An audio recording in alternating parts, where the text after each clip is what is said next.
So today we're talking about different types of adoption. Yes, and there are different types. Yeah, there's not just one path to adoption. So we're going to talk about the difference between open, closed adoptions, pros and cons. We're going to talk about, I'm sure there's many, many paths to adoption. The ones that we've experienced, private adoption, step-parent adoption, and we also have experienced foster care through the state, which could have led to adoption, but we didn't continue to follow that path. Yes. We can start with state adoption, which would be if reunification is not possible. So when children go into the foster care through some event in their life where they're removed from their parents, they're placed into foster care. And we've received some of those children that have been in foster care. And that is one path. You know, the state always prefers to do reunification. They try.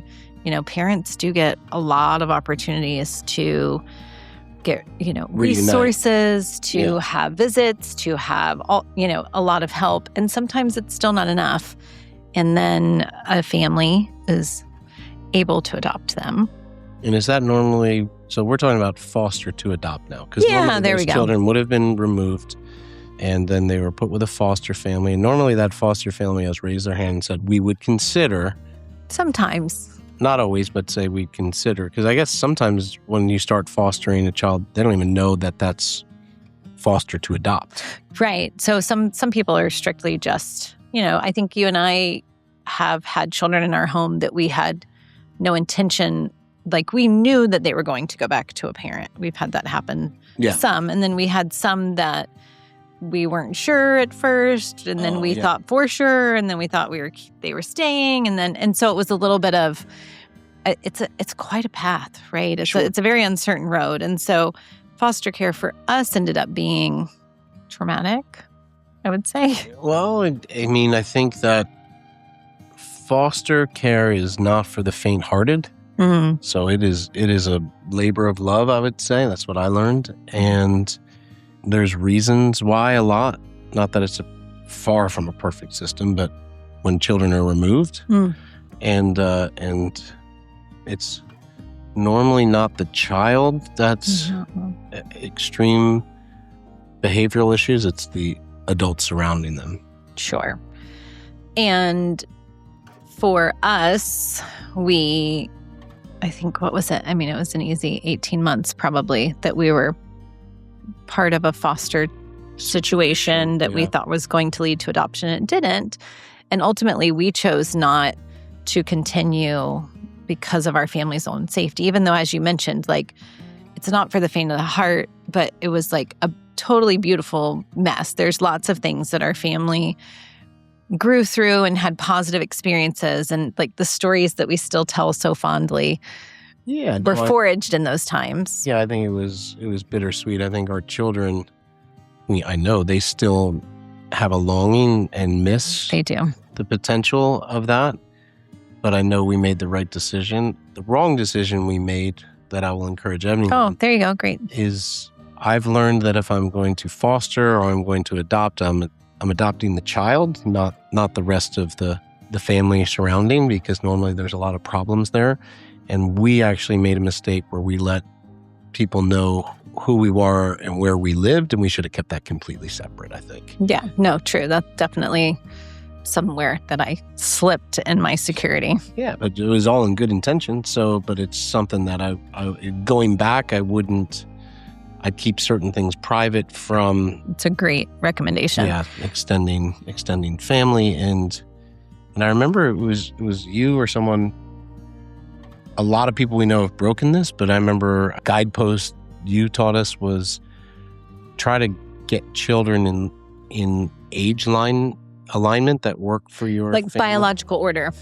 Yeah, so if you chronological order. If you have a 7 and a 5-year-old, you may not want to adopt an 11-year-old. I mean, foster or adopt an 11-year-old. Sure. It can be a little bit harder where it's almost... It's like birth order's off. It gets a little wonky. Order. And it doesn't have to be exact, but and you gave all sorts of more child early education reasons, but I thought that was a really powerful thing, and I saw how that could have been, not that I'm wanting to hold back from helping older kids, but it was with our current team, I think it was important thing to follow suit. Yeah, no, that's a good suggestion. Along those lines, when you talk about also including the family, which this is just our personal experiences, right? The next thing that we'll talk about is private adoption. So because we chose to not go the route to continue fostering, and we were not interested in doing adoption through foster care, we did end up pursuing a private adoption. Now, you were pretty closed after the foster to adopt situation. You were not so interested in ever going through something like that again. And we were all a little bit sad. It changed things. It was beautiful and it changed things. And you were closed, I would say. We talk a lot about closed-hearted versus open-hearted. I'd say you were closed to it. And I still had this like gaping heart, right? And Maggie really led you, I would say, into opening and accepting and willing and moving forward with the idea of a private adoption. Of a little girl, yeah. We had enough boys. And so it was interesting because I wonder, you thought, okay, we can start the process. But then the process went really quickly for us. Now, it doesn't go fast for everyone. Yeah, sometimes. Why did it go quickly for us? Well, because I hustled the system. I mean, in a positive, legal way. You were very proactive. Yeah. And I think that it just I knew that once it became available, it would just move super fast because I did believe that we were meant to adopt. And I think that it's important at this moment to note that foster care and adoption requires 2 yeses if you have a partner. It wasn't going to work if I was a yes and you were a no. It really, my friend Dana actually said that years and years ago. She always wanted to foster or adopt, and her husband was just a really hard no. And she was like, Jamie, it takes 2 yeses. And so I appreciate that we could be on the same page, even if it was difficult sometimes to be on the same page, or if we had a little bit different view of it. Yeah. But you're basically putting together a profile of who you are and what your life's about. For private adoption. Private adoption. And I think what you put together was really heartfelt and detailed. And I always tell people, if you're looking to adopt, and get with Jamie and look at the profile she put together about our family. I was like, I wanted to be adopted by us. Congratulations. Once I saw that. Yeah. But I think that, of course, it's important to say I really felt I was supposed to this is supposed to happen, I was supposed to be. And I think that's really has merit. But I think that the way that you presented us with that profile, you have to put a lot into that, because we know for a fact that made a difference. That made all the difference. She basically, the birth mother for Gloria, looked at a bunch of them, saw ours, and said, I don't need to see anymore. Yeah, I do think that it's important to note that it wasn't just that we sold ourselves well. It was that we were the right person for that family. We were the right person for that family. And so I think it's important to represent yourself well so that it is a good match, because... No, I'm not saying... This is not like some slick marketing campaign where you're trying to get them to buy a widget. But you just explained who we are, what we're about. You talked about grandparents and this and that and what everyone likes to do. And you opened up our lives, and you put a lot into that very authentically and genuinely and with great detail. And I could imagine a lot of people being busy almost make it like a corporate resume. And it's not very personal. Not There's as no heartfelt. Photos. There's not as heartfelt. And I think that spoke to them. If you don't show that side, you're dealing with a birth mother who this is probably a very difficult, sensitive, emotional thing. If you put very little into that introduction of who you are, I don't know, all I'm saying is you put a lot into that, and I would encourage anyone to do the same. That's good. I also chose to double up on activities. So you receive a checklist, do this and then do this and then do this. And it's in a chronological order. And I looked at the list and I was like, what could I do all at the same time? So instead of doing a photo shoot and creating a book down here, I'm going to call the photographer, start writing our book while we wait for our fingerprint appointment, I'm going to go ahead and see what documents are required for the home study so that by the time she arrives here, we already have them all. It's like you have to look at the entire list and think, what can I run concurrently to get through that process faster? Because that process is really long if you don't do it in that way. Another thing we did was we sorted out we each week added, we didn't just go with one consultant or just one attorney. We picked one consultant, 2 attorneys, and 1 free list or something like that. We kind of diversified. And so that is another way that I kind of feel like we cast a broader net. Yeah. We also were not super particular. There were certain exposure that we didn't want. Alcohol was kind of the only exposure that we were strict on. Do you want to explain that? You've done the research on that. You said alcohol was worse than alcohol drugs. stays in the system longer than methamphetamine or such as that. And so it actually does more damage on a developing fetus than these hard drugs that give you a faster hit. Interesting. Isn't that wild? Yeah. See, I wouldn't have known that unless you researched that. So yeah. So there's just certain things. Now, something that we couldn't foresee ahead of time, I'm jumping all over the place, but something we couldn't have foreseen ahead of time was that our daughter ended up being born medically needy. Oh. And that was not a box that we checked that we were okay with. We weren't prepared for that because we had 4 other children at home and running businesses, and we thought. And so when we discovered a week before her birth that there were unknown neurological things going on, that they had no idea what was going on with her skull, with her spinal cord. It was a lot of uncertainty. And we chose to continue moving forward because we just, you were so cool and calm about it. And I was a total disaster. We made an agreement that it can't take away from our our existing family. It can, it was just a big discomfort. And we got very clear that it didn't matter. This was our child. Mm-hmm. And then when she was, there was no question about it, even though we still didn't have answers. And the attorney said, hey, once you get more information, if this becomes more you can handle, there's special families for this. And it wouldn't have mattered what it was. You and I were like, this is our child. And I think that, when you think about what adoption is and what adoption isn't, even though we had a known, it was a private adoption.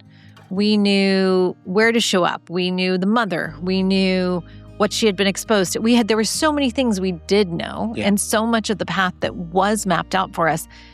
And yet, we didn't know what we were looking at with surgery. We didn't know what we were looking at financially because she didn't have insurance for forever. And then, there were just layers of things. And I think that sometimes people think adoption is, oh, well, you just take this baby and life is good. Oh, well, you just... For some it is. It wasn't for us. You just love it out of them. There's all these false beliefs that oh, well, love is enough. Well, love wasn't going to fix her skull. Love wasn't going to pay the bills.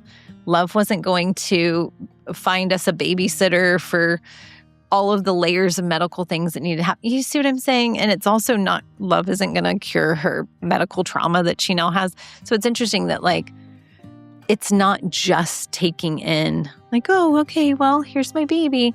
It's just like having your own children. It's an unknown present that you continually get to unwrap.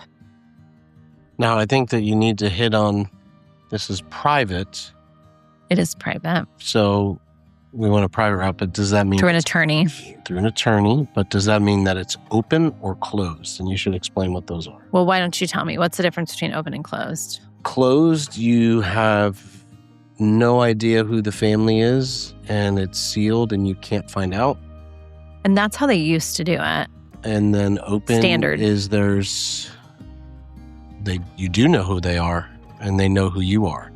But you'd be better at explaining the regulatory lines on that. Yeah, so I don't really know that there's any regulations. I do know, if someone chooses to have a closed adoption, they don't want to be known. Now, at some point in the future, they could want to be known. There's lots of Facebook pages now where people are trying to find children they gave up for adoption, or children that are trying to find parents that gave them up for, that chose a family for them. And because back, even 20 years ago, all adoptions, the majority of adoptions were closed adoptions unless they were familial or step-parent, unless you already knew who the parent was. Yeah.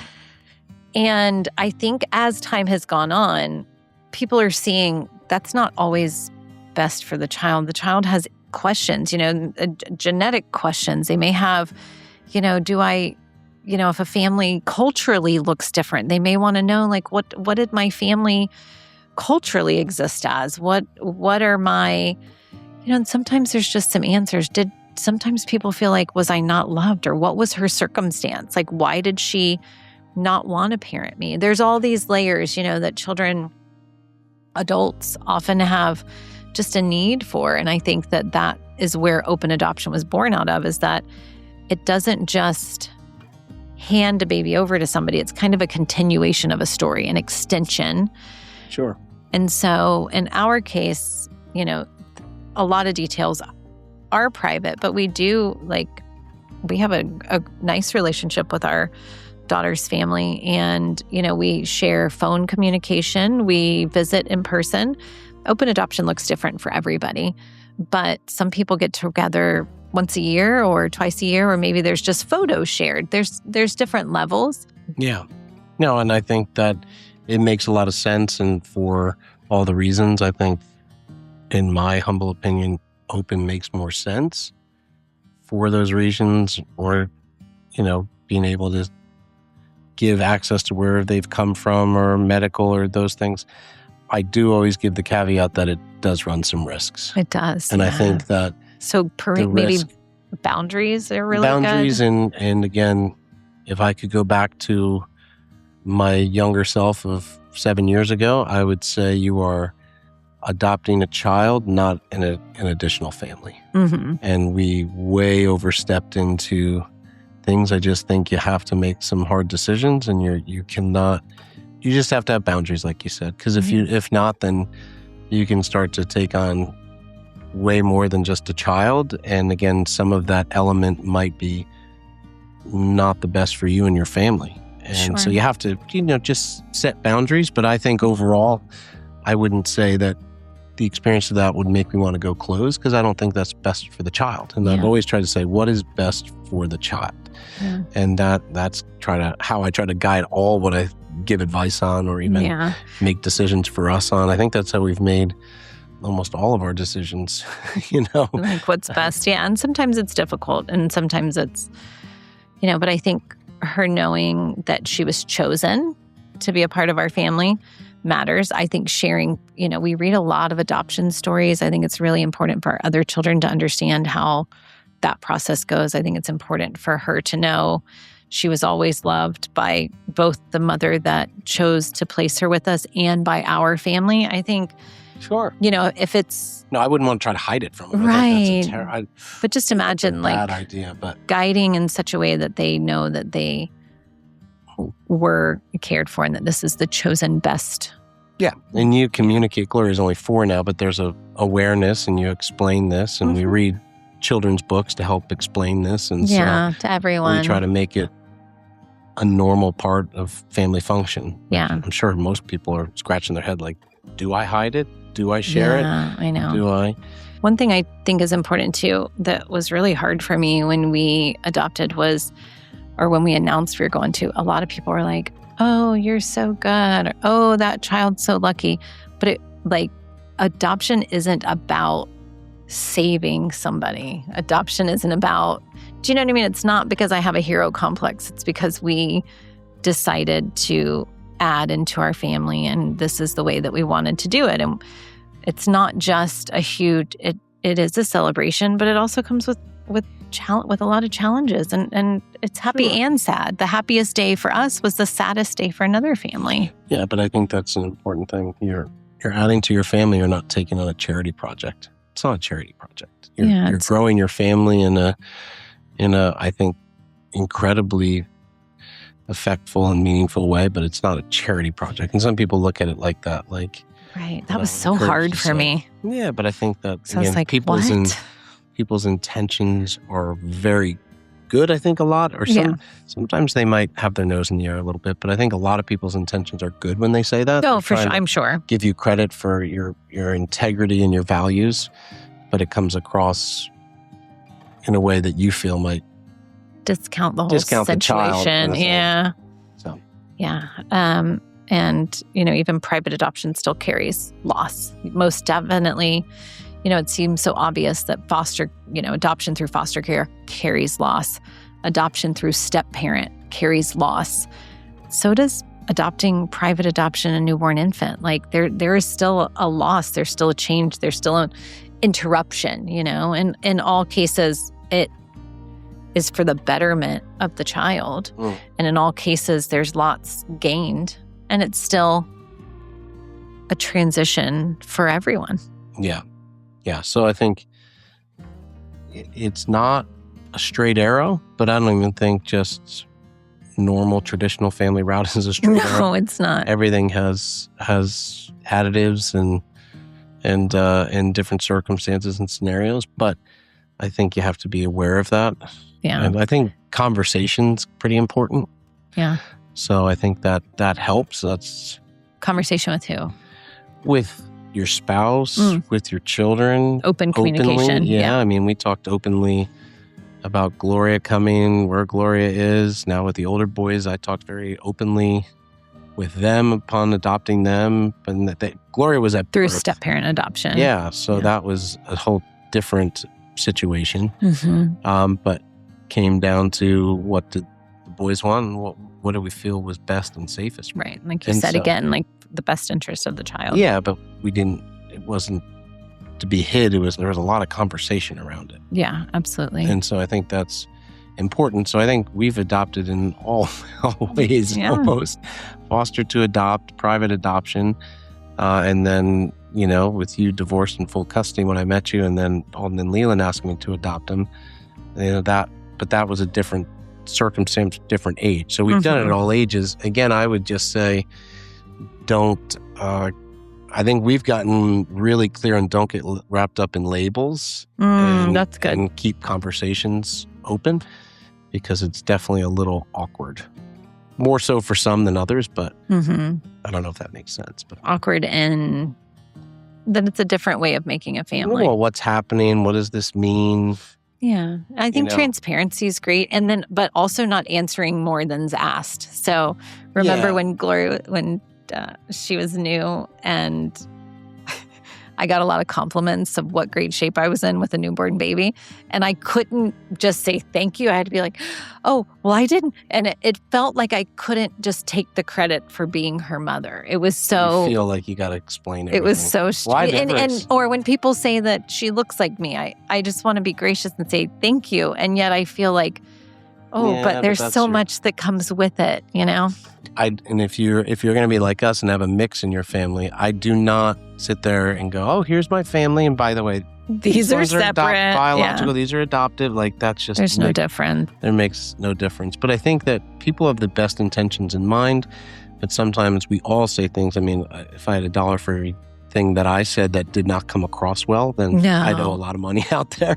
But I think that for me, going from the earlier divorcee situation, stepping in and adopting, people said to me, oh, that's so nice, but wait till you have your own. Oh. And that really bothered me until Maggie and Sammy were born. And I'm like, I don't get it. You said wait till I have my own, which you were describing to be this way. I haven't found a difference. So I don't think there's a difference either. I don't think people... In fact, I forget all the time. No, you've sat, and I think that's important. If you're adopting those things, I know it rubbed me the wrong way, and I don't think people were trying to be malicious at all. But they don't know. I think they were just a little, we all say something, we're like, we don't even realize it might have came across the wrong way. And I don't think they're wrong, but I'm saying this to the parents who are out there possibly or in that situation where a spouse has died, a spouse has been shown to not be good or safe to have in a child's life, and there's someone with full custody, and you might step into this new role of a full parent. Don't listen to that if someone says something like that, don't let it hurt your feelings. Same thing with people, maybe if you've only adopted. Adoption, yeah, it's well, beautiful. and that's one thing too, where some people might be saying out there, whether you go adopt through a prior marriage and you've stepped up, adopt through foster to adopt, private adoption, there is an underlying current that's not very nice or polite that, yeah, that's really sweet, but it's not like having your own children. And I can tell you, sitting on our experience is that either sides, I'm like, that is such a crock of shit. That's just really not true. Mm-hmm. And so if you're feeling like that, for some people, like, I fine, I guess we'll go this route. If you're thinking you're taking a secondary route, like, you might want to lift that off your shoulders because it's just not true. Like, I can talk to anyone of that and say, that's so true. They're like, we tried to have our own, we were infertile or this or that. We're thinking about adopting. We're so disappointed. And I go, don't be. Yeah. Like, I'm on both sides, and I would never want to take away any of my kids. Yeah. I think I can honestly say I wouldn't feel like I didn't get the full experience if I only had adopted or biological kids. You know what I mean? No, it's the same. So blending. So, yeah. Anyway, I might have gone on a tangent there, but I think that gives people some no, good stuff I think it's a good to start with. Anything of words of wisdom for which route to take and what to... I think each one is so personal, but I do think it's important to know the layers that are involved in each, one being a more certain route, one being a less certain, open. The foster care route is uncertainty. Even our friends who we coached through foster care still had 18 months of uncertainty, even though they knew, like, they followed every bit of, like, don't share personal information, our guideposts here of just being really guarded and protective with your own personal information and space. And it still was 18 months of messy. And so for some people, that's okay. Like, they just can open their heart and their family and be able to do that. For us, we did end up choosing private adoption and private open adoption. And that was what was right for us. Yeah. So good advice. We could probably go another 6 hours on this, but let's stop here and we'll see what comments are and then pick it up from there. Yeah.